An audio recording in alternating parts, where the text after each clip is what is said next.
Class 10th math का ये तीसरा चैप्टर है। दो चर वाले रैखिक समीकरण, pair of linear equation in two variables. इस पाठ में आने वाले कुछ बेसिक बातों को समझेंगे ताकि कॉन्सेप्ट क्लियर हो और बड़े आसानी से हम सारे सवालों को हल कर सकें। पाठ की शुरुआत हम भूमिका से करेंगे। इसमें एक उदाहरण द्वारा समझाया गया है कि दो चर वाले रैखिक समीकरण युग्म कैसे बनता है और कैसे बड़ी आसानी से प्रश्नों का हल कर लिया जाता है। हमारे दैनिक जीवन में कुछ स्थितियों का सामना अवश्य करना पड़ता है। उन्हीं में से एक स्थिति इस उदाहरण द्वारा समझाया गया है। अखिला अपने गांव के एक मेले में गई। वह चरखी की सवारी करना चाहती थी और हुपला खेलना चाहती थी। नीचे से ऊपर और ऊपर से नीचे गोल गोल घूमने वाली झूला को चरखी कहते हैं। ये चित्र में थोड़ा सा साइड से दिखा दिया गया है। और हुपला एक खेल है, यहाँ पे है हुपला खेल का ये सीन दिया हुआ है। यहाँ एक स्टॉल बना हुआ है, ये स्टॉल है। इस स्टॉल पर ये कुछ वस्तुएं रखी गई है, जैसे कि बोतल है, उसके बाद चॉकलेट्स है, बिस्किट्स है। इस तरह से अनेकों वस्तुएं रखी रहती है। बच्चे क्या करते हैं कि रिंग, दुकानदार से रिंग लेते हैं, खरीदते हैं, उस रिंग को फेंकते हैं उस वस्तु पर, और जिस वस्तु को रिंग पूरा कवर कर लेती है, चारों तरफ से घेर लेती है, वह वस्तु उसे मिल जाती है। तो इस खेल को कहते हैं हुपला। जितनी बार उसने हुपला खेल खेला, उससे आधी बार उसने चरखी की सवारी की। यहाँ सवाल गलत दिया हुआ है। यहाँ लिखा जाना चाहिए कि जितनी बार उसने चरखी की सवारी की, उससे आधी बार उसने हुपला खेल खेला। तो इसे हम जो है सही करके तब सवाल को बनाएंगे। यदि प्रत्येक बार की सवारी के लिए उसे 3 रुपये तथा हुपला के लिए 4 रुपये खर्च करना पड़ रहा है, तो आप कैसे ज्ञात करेंगे कि उसने कितनी बार चरखी की सवारी की और कितनी बार हुपला खेला, जबकि उसने इसके लिए कुल 20 रुपये खर्च किए। आइए इस सवाल को हम लोग हल करते हैं। मान लिया कि अखिला ने x बार चरखी की सवारी की तथा y बार हुपला खेल खेली। तो प्रश्न कह रहा है, प्रश्न में तो यहाँ गलत है, इसको सही करेंगे। लिखा हुआ कि जितनी बार उसने हुपला खेल खेला, उससे आधी बार चरखी की सवारी की। हम इसे उल्टा करके लिखेंगे क्योंकि उल्टा ही सही है। जितनी बार उसने चरखी की सवारी की, तो चरखी की सवारी की कितनी बार? x बार। तो उससे आधी बार हुपला खेला, तो उससे माने चरखी की सवारी के आधा हुपला लिखेंगे। हुपला इक्वल टू चरखी की सवारी के आधा, यानी 1/2। चरखी की सवारी के आधा हुपला खेला, ऐसा सवाल है। ये समीकरण एक कह सकते हैं, या इसे ऐसे भी आगे बढ़ा सकते हैं। इसे लिख सकते हैं y इक्वल टू एक्स और 1 का मल्टीप्लाई करेंगे, x होगा /2, या क्रॉस मल्टीप्लाई करते हैं, x और y बटा 1 है, x और 1 का मल्टीप्लाई करेंगे x होगा, y और 2 का मल्टीप्लाई करेंगे 2y होगा। इसे समीकरण 1 मानते हैं। फिर कह रहा है आगे, यदि प्रत्येक बार सवारी के लिए उसे 3 रुपये तथा हुपला के लिए 4 रुपये खर्च करने पड़ते हैं, 2 बार चरखी की सवारी करते हैं, तो कितना देना पड़ेगा? एक बार में 3 रुपये, तो 2 बार में 2 गुना 3 यानी कि 6 रुपये। अगर 4 बार सवारी करते हैं तो 4 गुना 3, 4 तिया 12 रुपये। इसी प्रकार से अगर हम 1 बार सवारी करते हैं तो 1 गुना 3 यानी 3x रुपये। 3x रुपये चरखी की सवारी में खर्च हो गया। अच्छा, हुपला जो है खेलने में हर बार 4 रुपये खर्च करना पड़ता है, तो हुपला कितने बार खेला? y बार। तो एक बार में 4 रुपये, y बार में 4 गुना y रुपये, तो लिखेंगे 4y रुपये यानी 4y। ये 3x रुपये खर्च हो गया चरखी की सवारी में और 4y रुपये खर्च हो गया हुपला खेल खेलने में। दोनों मिला करके टोटल खर्च हुए 20 रुपये। यहाँ लिखा हुआ है, लिखेंगे 20 रुपये। ये हो गया समीकरण 2। इस प्रकार हम लोग 2 समीकरण तैयार कर लिए। इस सवाल को हम कई तरीके से बना सकते हैं। सारे तरीका हम सीखेंगे इसी में, लेकिन इससे पहले कुछ और बात है जिसकी जानकारी हमें लेना है। यहाँ देखिए 3.2 में लिखा है 2 चरों में रैखिक समीकरण युग्म। ये और सवाल है 2 चर वाले रैखिक समीकरण युग्म। तो पहले इसका मतलब हम समझ लेते हैं, उसके बाद में इस समस्या का हल करेंगे। x और y ये 2 चर है। ये चर क्या होता है, अचर क्या होता है, आइए इसे अच्छी तरह से समझते हैं।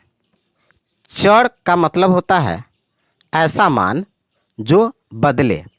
x, y, z, a, b, c, t, s ये सभी चर का उदाहरण है, क्योंकि इनका मान हमेशा बदलता रहता है।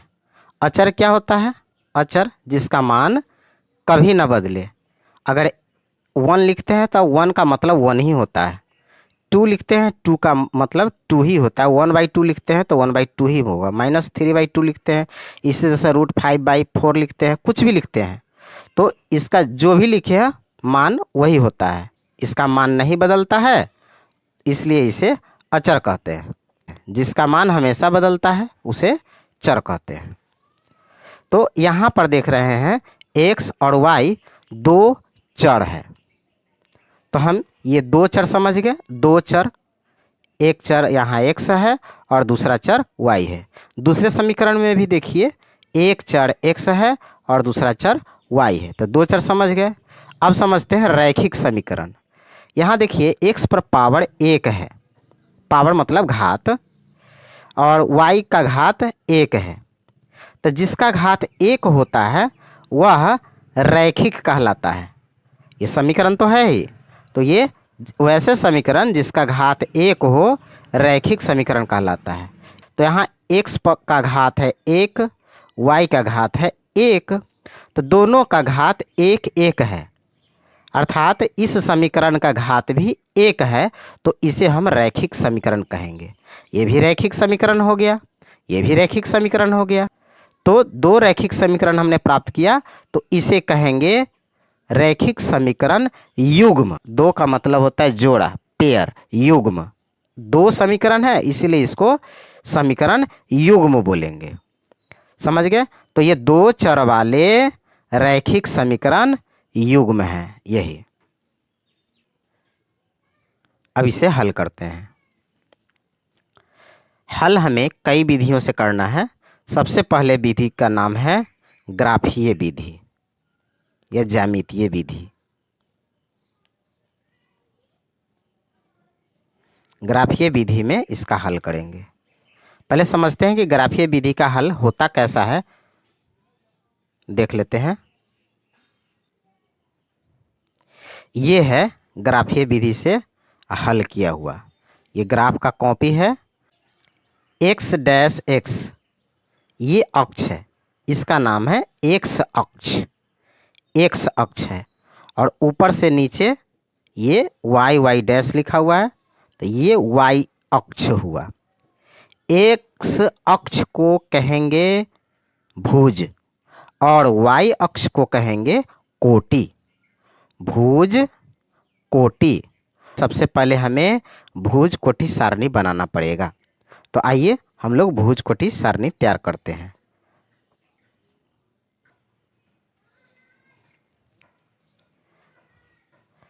समीकरण 1 से, समीकरण 1 में लिखा हुआ है x = 2y।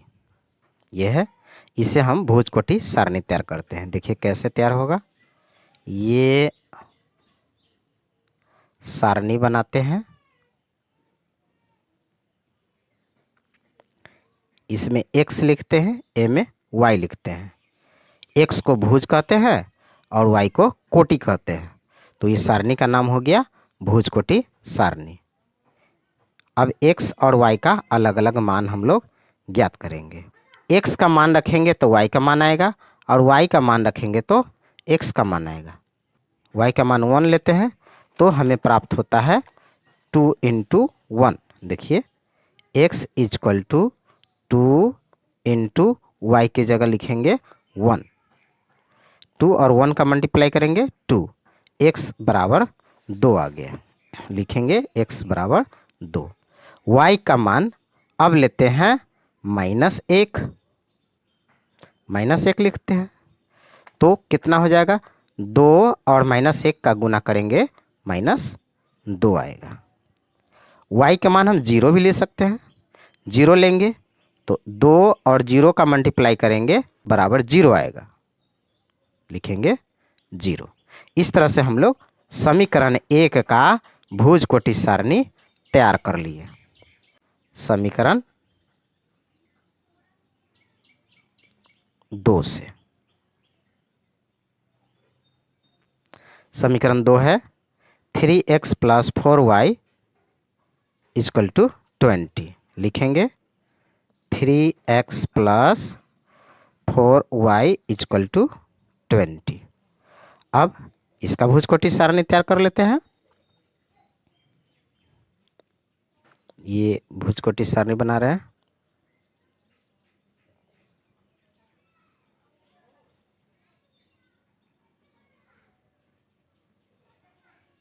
x का कुछ भी मान बैठाने पर हमें y का मान निकल जाएगा और y का कुछ भी मान बैठाने पर x का मान निकलेगा।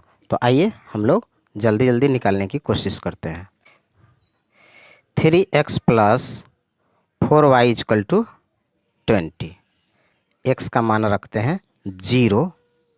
तो देखिए y का मान क्या आता है, 3 × x के जगह पर 0 आ गया प्लस 4y = 20, या 3 और 0 का मल्टीप्लाई करेंगे 0 + 4y = 20। 0 और 4y के ऐड करेंगे तो 4y ही होगा 20, या y = 20/4। 4 से कट गया 5 मरतबा 5, y का मान आ गया 5। तो x का 0 और y का 5 हम लोग निकाल लिए। में लिखते हैं x की जगह 0 और y की जगह 5। x का मान अगर हम रखते हैं 4 तो आता है 3 × x के जगह 4 + 4y = 20, या 3 और 4 का मल्टीप्लाई करेंगे 12 आएगा प्लस 4y = 20, या 4y = 20 प्लस 12 इधर आ गया -12 हो गया, या 4y = 8, 20 में से 12 गया 8, या y = 8/4। 4 इधर आ गया कट गया 2 मरतबा, y का मान 2 आ गया। x के मान 4 तो y के मान 2। हम यहाँ लिखेंगे x की जगह 4 और y की जगह 2 हम प्राप्त कर लिए। y का भी मान कुछ बैठा सकते हैं, जैसे मान लेते हैं y की जगह पर हम 1 लिखते हैं तो क्या होगा, 3x + 4 × y के जगह पर -1 = 20 है, या 3x - 4 = 20, या 3x = 20 -4 इधर आ गया था +4, या 3x = 24, या x = 24/3। 3 से कट गया 8 मरतबा 8 आ गया। y का मान लिया था -1 तो x का मान आया 8, x 8 आ गया। इस तरह से लिखेंगे x की जगह 8 तो y की जगह -1, 8 - 1। इस तरह हम समीकरण 2 का भुज कोटि सारणी तैयार कर लिए। अब हम लोग इसका ग्राफ बनाते हैं। ये आलेख का भुज है और ये कोटि है x अक्ष और ये y अक्ष है।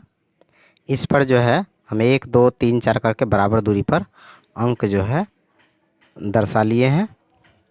आइए अब समीकरण 1, ये समीकरण 1 का आलेख खींचते हैं। x के अक्ष पर 2 और y के अक्ष पर 1 खोजना है। तो x अक्ष पर हमें यहाँ 2 मिल गया और y अक्ष पर हमें यहाँ 1 मिल गया। तो ये 1 और ये 2 दोनों जिस बिंदु पर मिलेगा उस बिंदु को हम बोलेंगे 2 1 2 1। पहले x का मान लिखा जाता है, बाद में y का मान लिखा जाता है। माने इस तरह से x, y, यानी पहले x का मान हो गया, बाद में y का मान हो गया। ऐसा हमेशा लिखा जाता है। अगला देखते हैं। x की जगह -2 और y की जगह -1 खोजेंगे। देखते हैं x की जगह -2 कहाँ है। ये -2 यहाँ पे है और y की जगह -1, ये -1 यहाँ है। तो -1 और -2 यहाँ पे आएगा। ये हो गया -2 और -1। अगला है 0 0। तो 0 0 तो भाई यहाँ है। ये x में भी x में 0 यहाँ पे है और y में भी 0 यहाँ पे है, न इधर न उधर। तो ये पॉइंट 0 0 का हो गया। अब इसको मिला लेते हैं। इस प्रकार हमने आलेख खींचा। बिंदु से बिंदु को मिला करके पटरी की सहायता से आलेख खींच लेंगे। ये किस समीकरण का आलेख है ये दिखाने के लिए वो समीकरण में लिख देंगे। x बराबर 2y लिखा हुआ है, तो x बराबर 2y, या फिर इसको ऐसे भी लिख सकते हैं, किताब में लिखा हुआ है x - 2y = 0। बात एक ही है, इसको इधर ले आया तो -2y हो गया। तो हम या तो ये लिख सकते हैं या फिर ये लिख सकते हैं। चूँकि इससे बना है तो यही लिख देते हैं। लिखते हैं x = 2y, लिख दिए। समीकरण 2 का आलेख इसी तरह से बनाते हैं। x अक्ष में 0 खोजेंगे, y अक्ष में 5 खोजेंगे। आइए खोजते हैं। x में 0 यहाँ पे है, y अक्ष पे 5 यहाँ पे है। माने यही बिंदु हुआ जो 0 और 5 को सूचित करता है। अगला है x अक्ष पर 4 और y अक्ष पर 2। x अक्ष पर 4 यहाँ पे है और y अक्ष पर 2 यहाँ पे है। तो ये 2 का आने दीजिए और 4 दोनों यहाँ पे मिलता है। चूँकि हाथ से बनाया गया, थोड़ा टेढ़ा होना जरूरी स्वाभाविक है, थोड़ा टेढ़ा होना स्वाभाविक है। तो इस जगह पे मिलता है।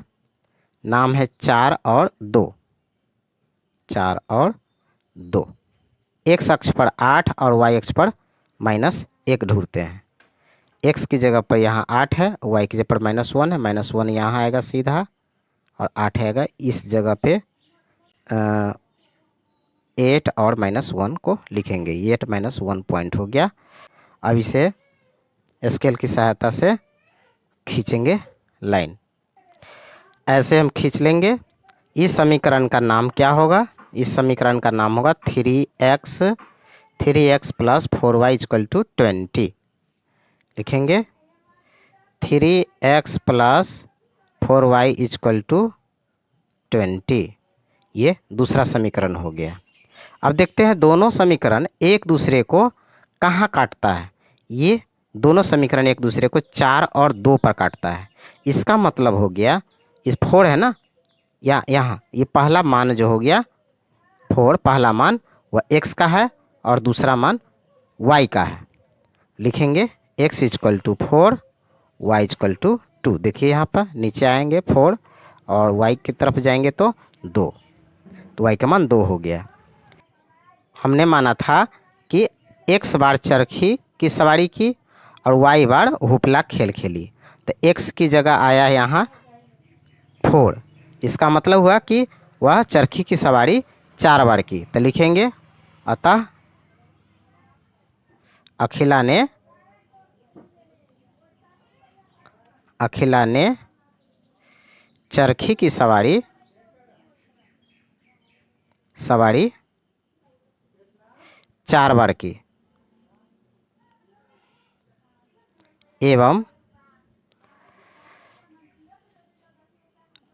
2 बार हुपला खेला, 2 बार हुपला खेला। आ गया आंसर।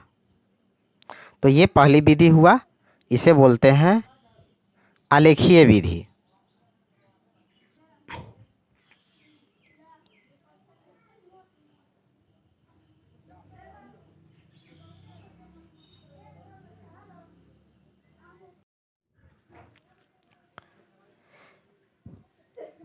यही ग्राफ किताब में दिया हुआ है जो इस प्रकार है, देख लीजिए। यहाँ भी नीचे जाने पर y का मान, x का मान 4 और y का मान 2 है, यानी कि 4 बार चरखी की सवारी की और 2 बार हुपला खेला। अभी हम ग्राफीय विधि से ही कुछ समीकरणों को हल करना सीखेंगे। उदाहरण संख्या 2 में है, रोमिला एक स्टेशनरी की दुकान में गई और 9 रुपए में 2 पेंसिल तथा 3 रबड़ खरीदी। उसकी सहेली सोनाली ने रोमिला के पास नई तरह की पेंसिलें और रबड़ देखी और उसने भी 18 रुपए में उसी तरह की 4 पेंसिल और 6 रबड़ खरीदी। इस स्थिति को बीजगणितीय तथा ग्राफीय अर्थात ज्यामितीय रूपों में व्यक्त कीजिए। आइए बनाते हैं। माना कि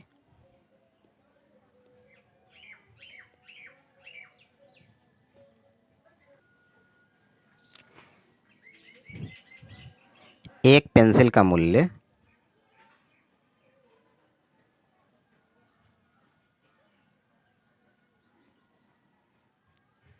₹1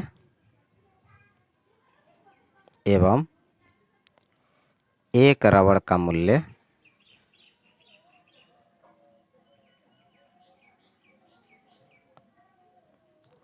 ₹Y। तो प्रश्न से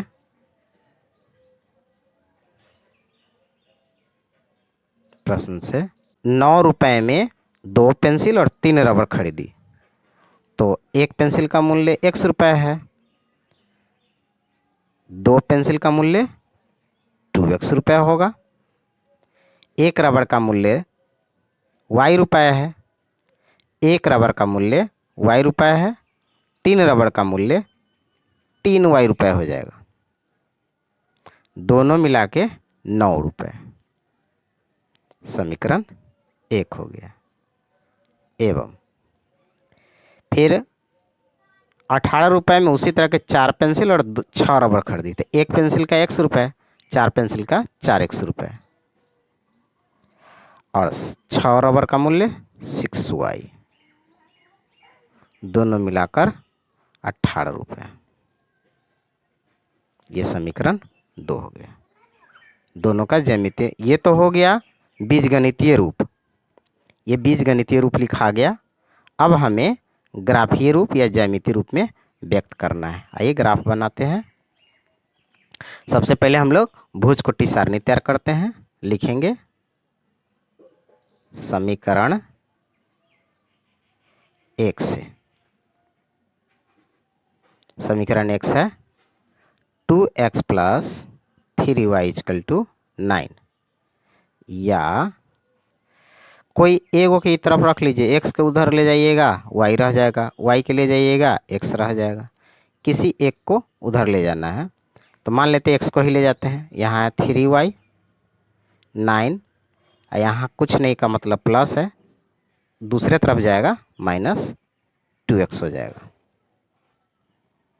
इसलिए y = 9 - 2x/3 हो गया।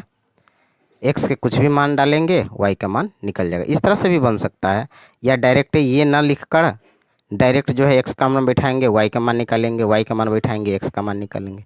ऐसे में जगह कम लेता है, इसलिए इस तरह से बना रहे हैं। भुज-कोटि सारणी तैयार कर लेते हैं।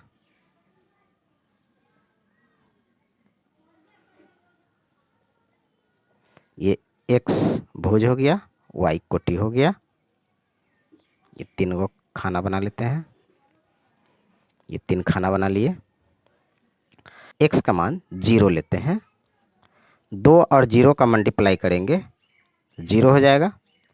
9 में से 0 गया 9, 9/3, तो 3 से 9 कट जाएगा 3 मरतबा, 3 तिया 9, 3 मरतबा कट जाएगा। x का मान अब 3 लेते हैं, तो 2 और 3 का गुना करेंगे तो 2 तिया 6, 9 में से 6 गया 3, 3 से 3 कट गया 1 मरतबा, नीचे 3 से ऊपर 3, 1 मरतबा कट जाएगा। x का मान 6 लेते हैं। अब हो गया 6 और 2 का मल्टीप्लाई करेंगे तो 12 हो जाएगा। 12 में से 9 घट गया तो 3, बड़ा अंक का चिन्ह -3 हो जाएगा। 3 से -3 को भाग लगाएंगे तो -1 आएगा आंसर। समीकरण 2 से समीकरण 2 है 4x 6y 18।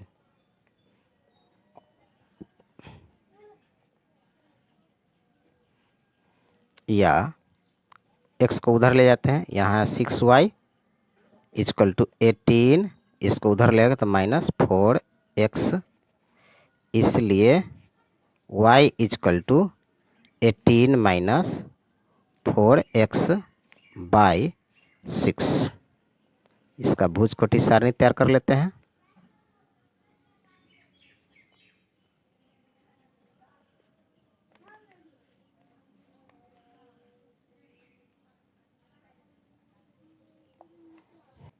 यहाँ x की जगह 0 रखते हैं। 4 और 0 से गुना करेंगे तो 0 होगा। 18 में से 0 गया 18, 6 और 18 को भाग लगाएंगे 3 मरतबा कट जाएगा। अब 3 लेते हैं, 4 तिया 12, 18 में से 12 गया 6, 6 से 6 कट गया 1 मरतबा। अब और भी दूसरा कुछ ले सकते हैं, जैसे कि 6 लेते हैं। 4 छक 24, 24 में से 18 गया -6, 6 से -6 कट गया -1 मरतबा। अब इसका ग्राफ खींचते हैं। जल्दी जल्दी हाथ से हम एक ग्राफ तैयार कर लिए सादा पन्ना में। ये समान दूरी पर 1 2 3 4 5 6 ले लिए, ऊपर 1 2 3 4 5 6, नीचे -1 -2 -3, इधर -1 -2, इस तरह से ले लिए x अक्ष और y अक्ष पर। अब समीकरण 1 को इस पर निरूपित करते हैं। x के मान 0 तो y के मान 3, अर्थात x अक्ष पर 0 खोजेंगे, y अक्ष पर 3। यहाँ देखिए x अक्ष पर 0 यहाँ है, y अक्ष पर 3 यहाँ है, तो 0 से चल के 3 पर पहुँचे। ये जो है ये वो बिंदु है जो 0 और 3 को दर्शाता है। अगला है 3 और 1। x अक्ष पर 3 खोज लिए, y अक्ष पर 1 खोज लिए, ये सीधा जाएगा और ये सीधा जाएगा, यहाँ पे मिला, ये हो गया 3 और 1। अगला है x अक्ष पर 6 खोजेंगे, y अक्ष पर -1 खोजेंगे। यहाँ 6 मिल गया x अक्ष पर, y पर -1 यहाँ -1 यहाँ है, ये आएगा ऐसे मिलेगा यहाँ पे, ये हो गया 6 और -1 ये बिंदु। अब स्केल से यहाँ चिन्ह खींच लेंगे। इस प्रकार हमने रेखा खींच लिया। इसका नाम दे देते हैं। समीकरण 1 है 2x + 3y 9, लिखेंगे 2x + 3y = 9। ये हो गया। अब दूसरा समीकरण को देखते हैं। ये रहा दूसरा समीकरण का भुज कोटि सारणी। x के मान 0, y के मान 3, x अक्ष पर 0, y अक्ष पर 3 खोजेंगे। देखते हैं x अक्ष पर 0, देखिए x अक्ष पर 0, y अक्ष पर 3, मैंने यही बिंदु है जो पहले वाला बिंदु था। दूसरा 3 और 1 खोजेंगे, x पर 3 यहाँ है, y पर 1, फिर देखिए पहले वाला ही बिंदु है। तीसरा 6 और -1 खोजेंगे, यहाँ देखिए 6 और -1, पहले वाला भी बिंदु है 6 - 1, तो पहले वाला ही बिंदु है समीकरण 2 का भी, तो हम खींचेंगे तो फिर तो यहीं पर चला आएगा, माने यही आलेख समीकरण 2 के लिए भी हुआ, अर्थात समीकरण 1 और समीकरण 2 के लिए यही आलेख हुआ। इस समीकरण का नाम है 4x 6y 18, 4x + 6y = 18। दोनों समीकरण एक ही आलेख पर आ गया, बन गया। ये ग्राफ किताब में ये बनाया गया है, ये देखिए।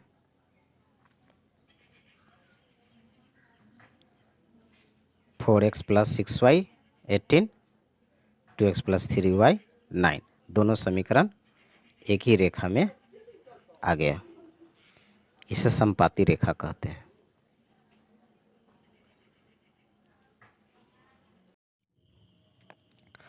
उदाहरण 3 में है, दो रेल पटरियाँ समीकरणों x + 2y - 4 = 2 और 2x + 4y - 12 = 0 द्वारा निरूपित की गई है।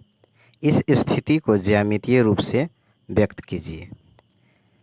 लिखते हैं x + 2y - 4 = 0, ये समीकरण 1 हुआ।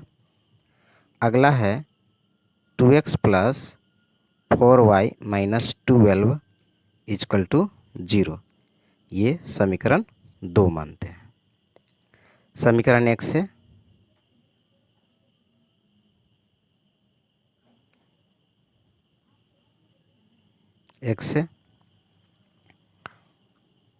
लिखा हुआ है x + 2y - 4 = 0, या x को रख लेते हैं इस तरफ, दूसरे तरफ ले जाते हैं 2y और -4 को, -4 दूसरे तरफ जाएगा +4 होगा, +2y जाएगा दूसरे तरफ -2y होगा। इस तरह से x = 4 - 2y हुआ। इसका भुज कोटि सारणी तैयार कर लेते हैं। यदि y का मान 0 लेते हैं तो x का मान हो जाएगा 4 - 2 × 0, तो 2 और 0 का गुना करेंगे तो 0 होगा, 4 में से 0 गया तो 4 होगा, यहाँ पे 4 लिखेंगे। अब y का मान 1 लेते हैं, 1, तो x का मान हो जाएगा 4 - 2 × 1, 2 और 1 का गुना करेंगे तो 2 होगा, 4 में से 2 गया 2, यानी x का मान हो गया 2। y का मान 2 लेते हैं तो हो जाएगा x का मान 4 - 2 × 2, तो 2 दूनी 4, और 4 में से 4 गया 0। समीकरण 2 से 2x + 4y - 12 = 0, या 2x को रख लेते हैं, -12 दूसरे तरफ जाएगा +12 होगा, +4y दूसरे तरफ जाएगा -4y होगा, या 2x = दोनों में से 4 कॉमन ले लेते हैं, 4 तिया 12, 4 से 4 कट गया, सीधा y हुआ, या x = 4 × 3 - y/2, ये 2 नीचे आ गया, 2 से 4 कट गया 2 मरतबा, इसलिए x = हो गया 2 × 3 - y। भुजकोटि सारणी तैयार कर लेते हैं। y का मान 0 लेने पर हमें x का मान प्राप्त होता है 2 × 3 - 0, तो 3 में से 0 गया 3, 3 और 2 का गुना करेंगे तो 6 आएगा। y का मान 1 लेते हैं, 3 में से 1 गया 2, 2 और 2 का मल्टीप्लाई करेंगे 4 आएगा।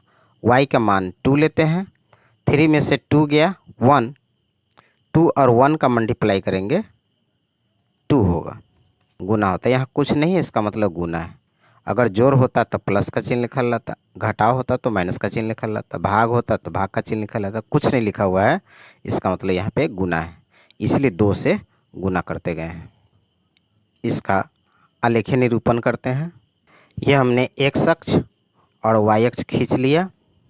समीकरण 1 के भुजकोटि सारणी में हम देखते हैं x के मान यदि 4 है तो y के मान 0 है। हमें 4 0 खोजना है। x के लाइन पे 4 यहाँ पे है और y के 0 यहाँ है, मतलब यह वो पॉइंट है जहाँ से y की ओर चलने पर हमें 0 प्राप्त होता है और यहाँ पे 4 प्राप्त होता है। तो यही वो पॉइंट है जो 4 और 0 को सूचित करता है। अगला है 2 1। अब 2 1 खोजते हैं। x में 2 और y में 1 खोजते हैं। x में 2 यहाँ है, y में 1 यहाँ है। y का 1 लेके चलते हैं सीधा और x का 2 लेके चलते हैं। हमें यह बिंदु प्राप्त हो रहा है, लिखेंगे 2 1। अगला है 0 2। x का 0 y का 2। x का यहाँ देखिए 0 है, y का 2 यहाँ है, मतलब यह वो पॉइंट है जो x की ओर चलने पर 0 हमें मिलता है और y पर 2 मिलता है। तो ये पॉइंट हुआ। अब स्केल की सहायता से इसे खींच लेंगे। स्केल के बदले हमने हाथ से खींचा है, इसलिए टेढ़ा है चिन्ह। ये आलेख बना समीकरण 1 का, जो है x प्लस 2y माइनस 4। लिखेंगे x plus 2y minus 4 equal to 0। समीकरण 2 का आलेख बनाते हैं। देखिए समीकरण 2 में है x की जगह 6, y की जगह 0। 6 0 हमें खोजना है। x में 6 यहाँ है और y में 0 यहाँ है, मतलब ये वो पॉइंट है जो 6 और 0 को सूचित करता है। x का 6 और y की तरफ जाएंगे तो 0 पर पहुंचते हैं। 6 0 यही वो पॉइंट है, लिखेंगे 6 0। अगला है 4 1। x का 4 y का 1। यहाँ x का 4 यहाँ पे है और y का 1 ये है। इसे आगे बढ़ाते हैं, 4 से मिलाते हैं। ये वो पॉइंट है जो बता रहा है कि ये 4 और 1 है। अगला है 2 2। 2 यहाँ है और 2 यहाँ है, ये 2 2 को मिलाते हैं, इस पॉइंट पे मिला, लिखेंगे 2 2। अब इसे स्केल की सहायता से खींचते हैं।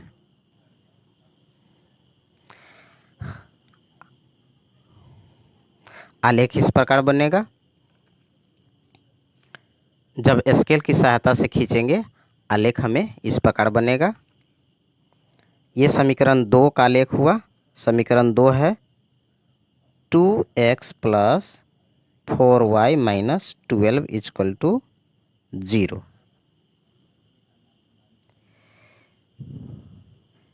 यही आलेख किताब में दिया गया है, जो इस प्रकार है। ये देखिए रेल की पट्टी की तरह है। ये पहला समीकरण का है x plus 2y minus 4 equal to 0 और ये दूसरे समीकरण का है। तो आपको इसी प्रकार से बना लेना है ग्राफ के कॉपी में। यदि आप तीनों उदाहरण अच्छी प्रकार से समझ गए हों तो आप प्रश्नावली 3.1 के तीनों सवाल बहुत अच्छे से बना लेंगे। पहला सवाल है, आफ्ताब अपनी पुत्री से कहता है 7 वर्ष पूर्व मैं तुमसे 7 गुनी आयु का था, अब से 3 वर्ष बाद मैं तुमसे केवल 3 गुनी आयु का रह जाऊंगा।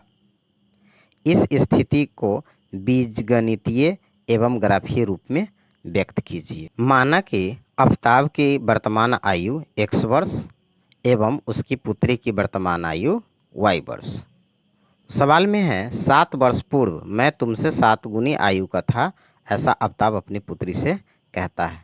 तो आफ्ताब की वर्तमान आयु और उसकी पुत्री की वर्तमान आयु x और y है। अब 7 वर्ष पूर्व कितना रहा होगा? मान लिया कि आपकी वर्तमान आयु 15 वर्ष है, तो 7 साल पहले आयु आपकी कितना रही होगी? तो 15 घटाओ 7 यानी 8 वर्ष। 7 साल पहले आप 8 साल के रहे होंगे। इसी प्रकार से अगर 7 साल बाद पूछे या 3 साल बाद पूछे, मान लेते हैं कि 7 साल बाद कह रहा है, तो 7 साल बाद कितना हो जाएगा आयु? तो 15 और 7 22 वर्ष हो जाएगा। इस प्रकार यदि जितना साल पहले कहे उतना साल घटा दीजिए, अगर बाद कहे तो उतना साल जोड़ दीजिए। यहाँ लिखा हुआ है 7 वर्ष पूर्व, मतलब कि 7 साल पहले। तो प्रश्न से आफताब की अभी वर्तमान आयु x वर्ष है, तो 7 वर्ष पहले कितना होगा? x माइनस 7 वर्ष। और उसकी पुत्री की वर्तमान आयु y वर्ष है, तो 7 साल पहले y माइनस 7 वर्ष। ये आफताब की आयु हो गया 7 वर्ष पहले की, ये उसकी पुत्री की 7 वर्ष पहले की आयु हो गया। अब कह रहा है कि 7 वर्ष पूर्व मैं तुमसे 7 गुनी आयु का था, यानी 7 वर्ष पहले आफताब की आयु अपने पुत्री की आयु की 7 गुनी थी। लिख दिए, जैसा कहा गया वैसा लिख लिए हम लोग। आगे बढ़ते हैं। x माइनस 7 इक्वल टू 7 और y को मल्टीप्लाई करेंगे तो 7y आएगा, फिर 7 और 7 को मल्टीप्लाई करेंगे तब 49 आएगा, 7 सते 49। या x माइनस प्लस 7y इधर ले आते हैं, माइनस 7y हो गया। ये माइनस 49 है, माइनस 7 दूसरे तरफ आया तो ये प्लस 7 हो गया। इसलिए x minus 7y equal to minus 49 में से 7 गया माइनस 42, माइनस 42। ये समीकरण 1 बना। अब से 3 वर्ष बाद मैं तुमसे केवल 3 गुनी आयु का रह जाऊंगा। अब चलते हैं, आयु का रह जाऊंगा। एवं 3 वर्ष बाद, तो आफताब अभी x साल के है, 3 वर्ष बाद x प्लस 3 वर्ष का हो जाएगा। उसकी पुत्री y वर्ष की है, 3 वर्ष बाद y प्लस 3 वर्ष की हो जाएगी। अब 3 वर्ष बाद आफताब की आयु उसके पुत्री की आयु की 3 गुनी रह जाएगी, तो 3 गुनी लिख दिए। इसे समीकरण 2 तैयार कर लेते हैं। x प्लस 3 इक्वल टू 3 और y का मल्टीप्लाई करेंगे 3y प्लस 3 और 3 का मल्टीप्लाई करेंगे 9। x अपनी जगह पे है, 3y को इस तरफ ले आए माइनस 3y हो गया, 9 अपनी जगह पे है, प्लस 3 को दूसरे तरफ ले गए माइनस 3 आ गया। इसलिए x minus 3y equal to 9 में से 3 गया 6। ये समीकरण 2 हो गया। लिखा हुआ है इस स्थिति को बीजगणितीय एवं ग्राफीय रूप में लिखिए। तो बीजगणितीय रूप में तो लिख लिए, ये बीजगणितीय रूप में लिख लिए। अब ग्राफीय रूप में लिखते हैं, लिखेंगे समीकरण 1 से। समीकरण 1 है x minus 7y minus 42, x minus 7y equal to minus 42। इसलिए x equal to minus 7y दूसरे तरफ ले जाते हैं तब प्लस 7y हो गया। अब माइनस 42 है, इससे हम लोग भुजकोटी सारणी तैयार कर लेंगे समीकरण 2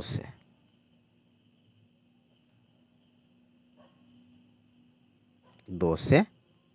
समीकरण 2 है x माइनस 3y 6, लिखेंगे x minus 3y equal to 6, या x equal two plus 3y plus 6, plus 6 अपनी जगह पे है, माइनस 3y गया इधर, प्लस 3y हो गया। इससे समीकरण 2 का भुजकोटी सारणी तैयार कर लेंगे। आइए समीकरण 1 का भुजकोटी सारणी पूरा करते हैं। x equal to 7y minus 42 है, तो y की जगह पे हम कुछ भी रख सकते हैं। जैसे y की जगह पे हम 7 रखते हैं तो कितना हो जाएगा? 7 और 7 का मल्टीप्लाई करेंगे तो 49 होगा। 49 में से 42 चला गया, 7 बच गया, यानी कि y के मान 7 लेने पर x का मान भी 7 आ गया। y के मान हम लेते हैं 6, तो 7 और 6 का मल्टीप्लाई करेंगे तो 7 छक 42, यानी कि 42 होगा। अब 42 में से 42 गया 0, 0 आ गया। y के मान 8 लेने पर 8 और 7 का मल्टीप्लाई करेंगे, 8 7 56, 56 में से 42 गया 14, जो लिख दिए। अब समीकरण 2 में y का मान लेते हैं -1, तो -1 और 3 का मल्टीप्लाई करेंगे तो -3 हो जाएगा। 6 - 3 माने 3, x = 3 आ गया। y का मान -2 लेते हैं, 3 और -2 का मल्टीप्लाई करेंगे तो 2 तिया 6, -6 और +6 है तो +6 में से -6 हो गया 0, x का मान आ गया 0। y का मान अगर -3 लेते हैं तो कितना हो गया, 3 और -3 का मल्टीप्लाई करेंगे तो -9 होगा, -9 + 6 यानी कि -3 होगा। भुजकोटि सारणी तैयार हो गया। भुजकोटि सारणी तैयार करने के बाद आलेख खींचना आप लोग अच्छी तरह से जानते हैं। आप लोग ग्राफ के कॉपी में आलेख बना लीजिएगा। प्रश्न संख्या 2 है, क्रिकेट टीम के एक कोच ने 3,900 रुपये में 3 बल्ले तथा 6 गेंदें खरीदी। बाद में उसने एक और बल्ला तथा उसी प्रकार के 2 गेंदें 1,300 रुपये में खरीदी। इस स्थिति को बीजगणितीय तथा ज्यामितीय रूप में व्यक्त कीजिए। मान लिया कि एक बल्ले की कीमत x रुपये एवं एक गेंद की कीमत y रुपये। 3 बल्ले और 6 गेंद का मूल्य 3900 रुपये है। 3 बल्ले तो एक बल्ले का कीमत x रुपये, तो 3 बल्ले का कीमत 3x रुपये।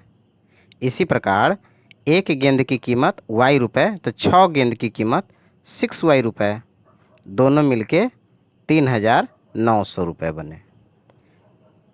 समीकरण 1 एवं फिर कह रहा है एक बल्ला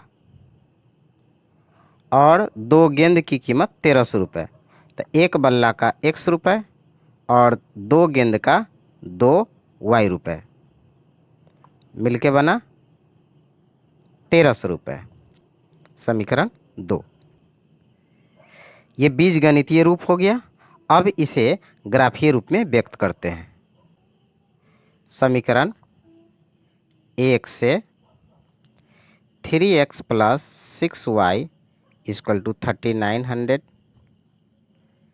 या 3x = 3,900 - 6y या x = इसमें से 3 कॉमन ले लेते हैं तो हो जाएगा 1,300 - 2y बाई ये वाला 3 लिखते हैं, 3 से 3 कट गया, हमें प्राप्त हुआ x = 1,300 - 2y। इससे हम भुजकोटि सारणी तैयार कर लेंगे, x y करके भुजकोटि सारणी तैयार कर लेंगे। फिर समीकरण 2 से x + 2y = 1,300 या x = 1,300 - 2y। इससे दूसरा समीकरण, इससे दूसरा भुजकोटि सारणी तैयार कर लेंगे। यहाँ देखिए x = 1,300 - 2y है, यहाँ भी x = 1,300 - 2y है। दोनों का मान सेम आएगा, कुछ भी मान आप लेंगे दोनों का मान सेम आएगा। और उदाहरण 2 की भांति ये दोनों का आलेख एक ही रेखा होगा। आप खुद से बना सकते हैं। तीसरा सवाल है, 2 केजी सेब और 1 केजी अंगूर का मूल्य किसी दिन 160 रुपये था। एक महीने बाद 4 केजी सेब और 2 केजी अंगूर का मूल्य 300 रुपये हो जाता है। इस स्थिति को बीजीय तथा ज्यामितीय रूप में व्यक्त कीजिए। माना कि 1 केजी सेब का मूल्य बराबर x रुपये एवं 1 केजी अंगूर का मूल्य y रुपये। तो कहा जा रहा है 2 केजी सेब और 1 केजी अंगूर 160 रुपये में। प्रश्न से 1 केजी सेब का मूल्य x रुपये तो 2 केजी का 2x रुपये, 1 केजी अंगूर का मूल्य y रुपये, दोनों मिलकर 160 रुपये। समीकरण 1 बना। दूसरी स्थिति में 4 केजी सेब का 4x रुपये, 2 केजी अंगूर का 2y रुपये, 300 रुपये। ये समीकरण 2 बना। यह बीजगणितीय रूप में हो गया। अब इसे ज्यामितीय रूप में व्यक्त करते हैं। लिखते हैं समीकरण 1 से भुजकोटी सारणी तैयार करेंगे। 2x plus Y equal to 160 या y equal to 160 minus 2x। भुजकोटी सारणी आसानी से तैयार किया जा सकता है। x का मान बैठाइएगा, y का मान आ जाएगा। x का मान बैठाइएगा, y का मान आ जाएगा। समीकरण 2 से 2 है 4x plus 2y equal to 300। लिखेंगे 2 कॉमन लेते हैं तो 2x plus y equal to 300 या 2x plus y equal to 300/2 150 हो जाएगा, या y equal to 150 plus 2x इधर आ गया तो माइनस 2x हो जाएगा।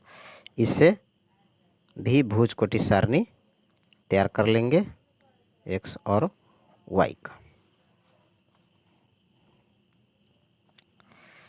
यहाँ पर बड़ा बड़ा अंक है। देखिए यहाँ पे बड़ा अंक है तो बड़ा अंक हम आसानी से ले सकते हैं। जैसे कि यहाँ ले लेंगे 40 ले लेते हैं। कितना हो जाएगा? 2 और 40 का मल्टीप्लाई करेंगे तो 80 हो जाएगा। 160 में से 80 गया, हमें 80 प्राप्त हुआ। अब ले लेते हैं 60। 2 और 60 का मल्टीप्लाई करेंगे तो 120 होगा, 120 होगा। 160 में से 120 गया 40। तो इस तरीके से हम भुजकोटी सारणी तैयार कर लिए। यहाँ भी देखिए x का मान 50 लेने पर y का मान भी हमें 50 प्राप्त हुआ। x का मान 60 लेते हैं, 60 दूना 120, हमें 30 प्राप्त होता है। ग्राफ में कैसे लिखेंगे? 40 80 60 40 है तो इसे समझ लीजिए आसानी से। मान लेते हैं हम ये x अक्ष और y अक्ष खींच लिए। इसे 0 के बाद 1 2 3 जो मानते हैं उसको हम 10 20 30 मान सकते हैं। 10 20 30 इस तरह से जाएगा और 60 70 80 तक जाएगा। इधर भी -10 माइनस भी 10 20 30 जाएगा। नीचे भी -10 -20 -30 जाएगा। इस तरह से जहाँ तक जाए ये बड़ा साइज में बनेगा। अपने बड़ा साइज बनेगा। इससे क्या होगा कि आपको 50 60 सब कवर हो जाएगा ये संख्या रेखा पर, और आप आसानी से बना सकते हैं। तो इस तरीके से आप बनाइएगा। आशा है आप ग्राफीय विधि से समीकरण का हल करना सीख गए होंगे।